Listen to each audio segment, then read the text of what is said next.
So every single week on this channel, I do the top 12 defense rankings for fantasy football.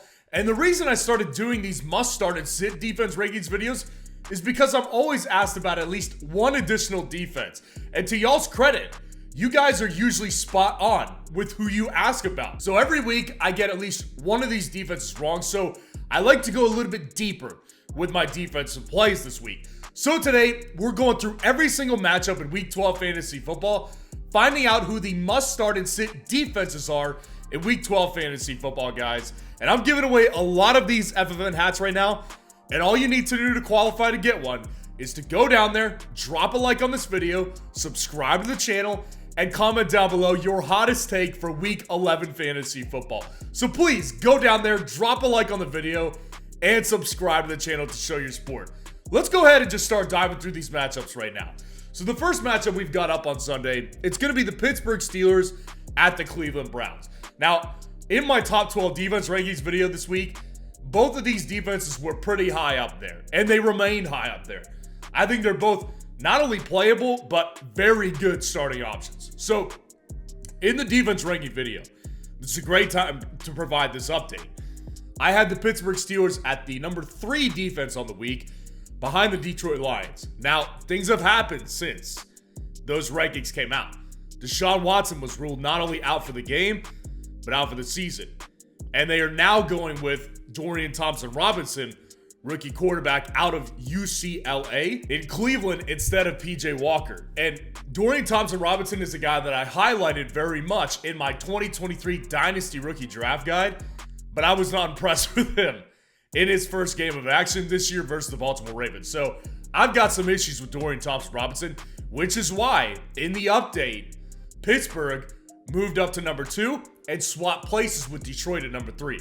Pittsburgh, I think, is going to be a great play this week. Not only do I think that Pittsburgh probably will win this game, but I do believe that there's going to be at least a turnover or 2 in this game for Pittsburgh. Pittsburgh's defense probably not going to let many yards through the air, so I think that Pittsburgh is a great play, and so is Cleveland, though. Pittsburgh's offense is atrocious. We've been discussing this on my channel for a long time. Pittsburgh's got a Mickey Mouse offense. That's just the reality here. So Cleveland's defense, to me, is just going to be another great play as well. You could easily play both these two defenses here. The next matchup up here is the Las Vegas Raiders at the Miami Dolphins here. So I got asked a lot about Miami's defense as well this week. Miami's defense, I've been getting a lot of questions on. Why were they not in your top 12 of defense rankings this week? So let's discuss it. I think they're a flexible option, but I by no means am calling them a must-start. And let's go through the reasons why. Number one reason, Miami's defense is just simply not that talented. They're really not. Jalen Ramsey comes back. They look a little bit better in that secondary, but they're not stopping really good teams. Now, is Las Vegas a really good team? No, they're not a really good team. They don't have a superstar quarterback, right? So it's hard to leave a defense like Miami's out in this matchup here when it's in Miami, when they're coming off a bye week. Well, the second reason that I left them out is because Las Vegas does look better without Josh McDaniels. They're getting the ball in their superstars' hands. Devontae Adams, 14 targets last week. Josh Jacobs, 2 straight. The first game without McDaniels was great. The second game, it was okay. It was okay. A couple fumbles, but the bottom line here is that they look like a more improved offense, and the talent they have is going to make it a more competitive matchup week to week. So I think Miami's defense is flexible. In a pinch, I think you can play them, but I would not consider them some sort of top-tier option in defense rankings for fantasy this week. And then you can't start the Vegas Raiders defense. The Raiders defense is always week to week. You can play them in certain matchups here and there, and I have acknowledged that they've been in my top 12 more than once this year. So I don't think they have a terrible defense, but this week against Miami, in Miami, off a bye week, I don't think it's going to be the week for them. Bears at Lions here, the next matchup. Detroit's still a must-start defense this week. Like I said earlier, they swapped places with Pittsburgh, but that's only because Detroit was at number 2 and Pittsburgh was at 3. Detroit's at number 3 this week for me. I love their defense. Not only is Detroit's defense just so much more improved this year as a whole, their pass rush is getting after you. They're getting turnovers. This game is in Detroit against the Chicago Bears. Now, I've had questions this week. about what about the return of Justin Fields? How much does it affect it? My answer is I don't think it affects it very much. I don't. And the reason I don't think that is because not only has Justin Fields missed the better part of a month and a half, Justin Fields, when he plays, is a better quarterback than Tyson Bagent. Does that make him perfect? You guys know that's not true. You guys know he's not perfect. And in addition, Justin Fields is a turnover machine. Interceptions, fumbles. This guy turns the ball over. That's just the reality here. So, Detroit's defense, locked and loaded play this week for me for sure, regardless of if it's Justin Fields or Tyson Bagent. And then the Bears defense, you obviously don't play them. They're just never a good option, but especially this week against the Detroit Lions, nada. Tennessee Titans at Jacksonville Jaguars. Jacksonville's defense, I think, is a very good play this week. I think what the reality here with Jacksonville's defense is when you look at their secondary is very good. Now, when you look at last week and how they got negative points, right? I know the question is, how can I start Jacksonville's defense after that type of week? Let me level with you here. So, I said this on my live stream on Wednesday night. When you use the previous week as a barometer for the upcoming week, especially when it comes to defenses, it's a misguided move. And the reason for it is because you remember a couple of weeks ago when the Los Angeles Chargers played the New York Jets on Monday Night Football? Everyone saw it on national television, and they ended up winning a lot of people weeks because their fantasy defense was excellent that week. Fast forward a week into week 10, and they were taking on the Detroit Lions. And I had a lot of my audience telling me that they were going to play the Los Angeles Chargers defense because they just won them a week. And I said, I do not advise doing that. And the reason why is because defenses are very much week to week. The Jacksonville Jaguars just took on the San Francisco 49ers and they got crushed. San Francisco's an elite team, an elite offense. Tennessee's not the same. Will Levis struggling. Derrick Henry struggling.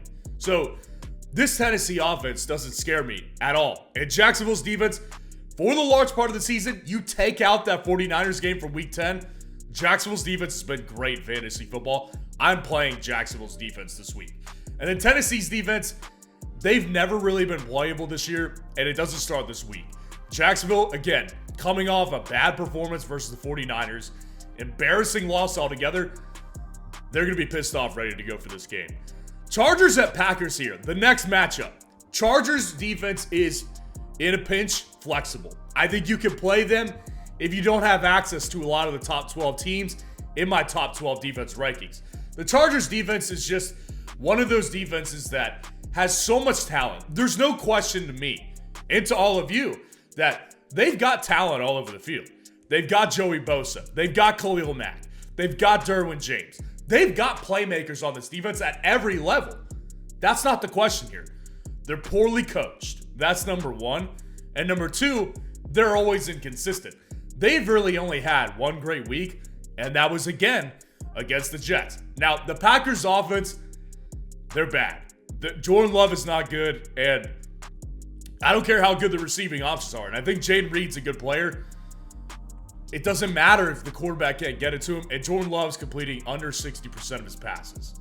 It's ugly right now. So, Jordan Love, the Packers run offense, I think you could play a lot of defenses against them, and I think the Chargers are one of them this week, but you can't play the Packers defense. No way. They're never really playable much at all, and especially against the Chargers offense this week. Cardinals at Texans here. I don't start either of these, honestly, and I don't even think Houston, you could start them in a pinch. I think that Houston's defense has been a big disappointment. I really do, because I had been calling this one for weeks and months, really, that the Texans would be a much more improved defense under DeMeco Ryan, and it's gone the opposite way. I mean, their offense has been the most impressive piece because of CJ Stroud's emergence, and their defense really hasn't been great. Now, they've played some good offenses lately. Cincinnati, before Joe Burrow got injured, they were playing some good teams, but Houston's defense against a Kyler Murray run Arizona Cardinals, I just don't think the upside's really there. And then Arizona's defense hasn't been playable all year, and it's not changing against CJ Stroud's led Houston Texans this week. Cowboys at Panthers this week. You already know what it is. You play Dallas's defense. It's so much like last week. And I said this in my defense ranking video this week. 2 straight weeks, not only #1 defense in my rankings, but they're in their own tier. They've got the same exact matchup this week. Bad Giants offense, bad Panthers offense. You play the Cowboys and you do not play the Panthers. Let's just move on. Giants at Commanders here. Now, the Giants defense, obviously you can't play them. Like, that's never a question. As far as at this point, with Tommy DeVito at quarterback, you can't play them. Why does that matter? Because the Giants can't hang on to the ball. So their defense, they're losing time of possession every week, which means their defense is going to be worn down. So you can't play Giants defense, and especially Washington's been playing pretty decently offensively. Washington's defense, I do think, is a good start. And I explained this in my defense ranking video this week. I said, listen, the only reason Washington is here in the top 12 is that they're playing the Giants. That's it. That's the only reason they're there. Washington's defense is no good, especially without Chase Young, especially without Montez Sweat. They're not good. The problem is that they're playing the Giants. It's the problem for the Giants, not a problem for the Commanders. So that's why they're a startable defense this week. But of course, you do not play the Giants defense. Buccaneers at 49ers here. The next matchup. I play 49ers defense again. Listen, the 49ers defense for weeks before their bye week, I was saying, don't play them. They're not a very good play right now in fantasy football. A lot's changed. A lot changed over the bye week and a lot changed last week. Not only did they get Chase Young on the trade market, but they obviously came in and absolutely smoked the Jacksonville Jaguars. That was an impressive win in and of itself. Coming off a bye week, they look way more rested and ready to go. Chase Young looks like he's actually going to open things up for Nick Bosa. Bosa had a great game in week 10. His best game of the season so far. So this defensive line, the reality is they're getting after everybody right now, and they're going to continue to do it. And against Tampa Bay's weak offensive line, it's not a good matchup here.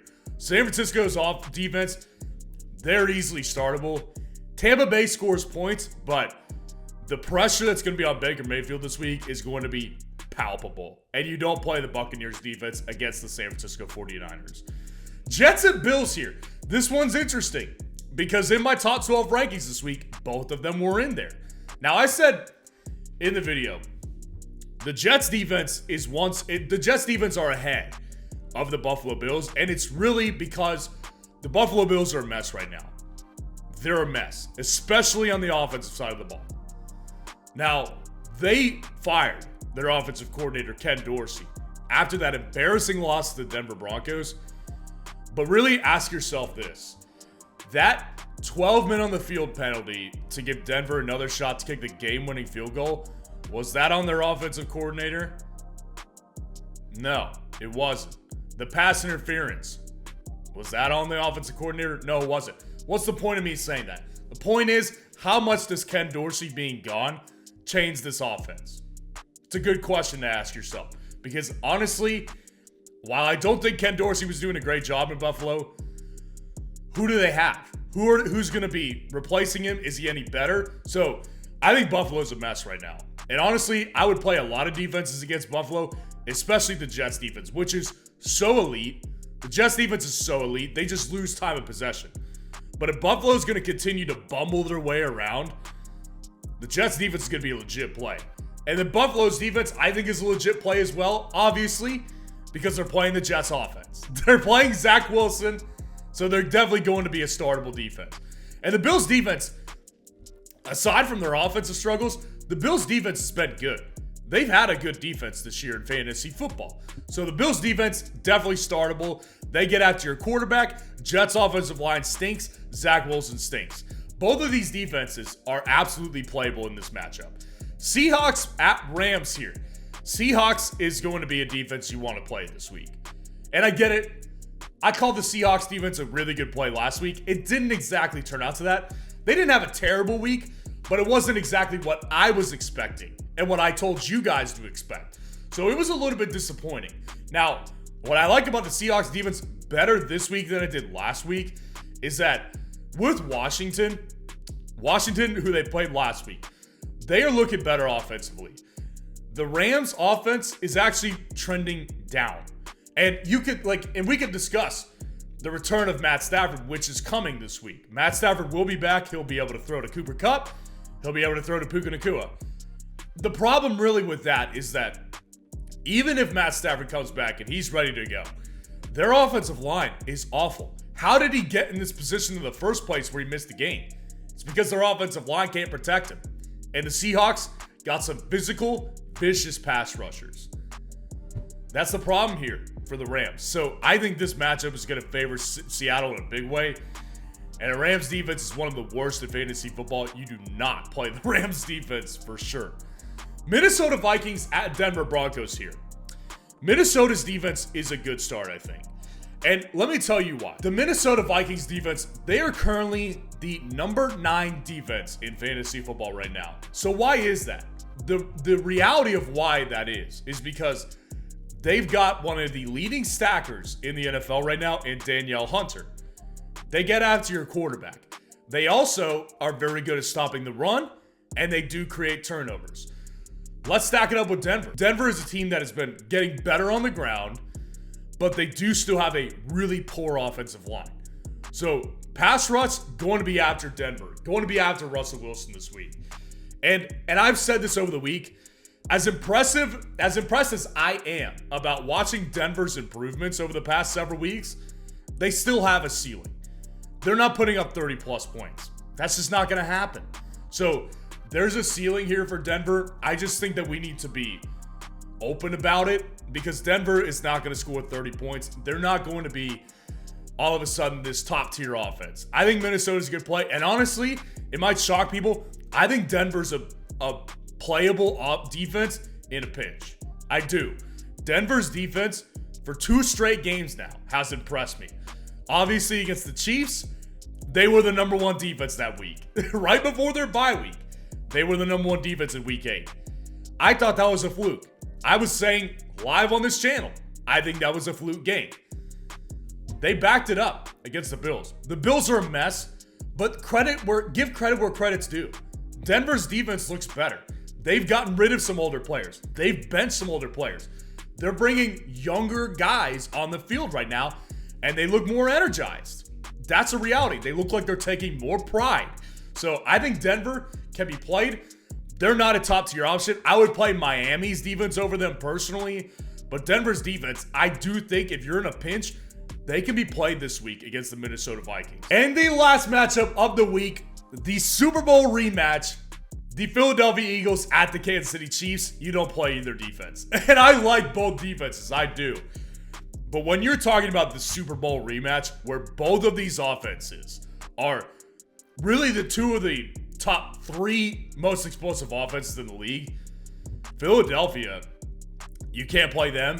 You can't play them against the Chiefs, and you obviously can't play the Chiefs defense against Philadelphia. They're both coming out of bye weeks too, so they're fresh and ready to go. This is going to be a fireworks game. I can't endorse my audience, you guys, to play either of these defenses. What I can endorse is enjoy this game because it's going to be one of the best of the year. So let me know what questions you need answered for Week 11 Fantasy Football. And if you want to see the top 12 defense rankings for Week 11 Fantasy Football and how they all ranked, click on this video right here.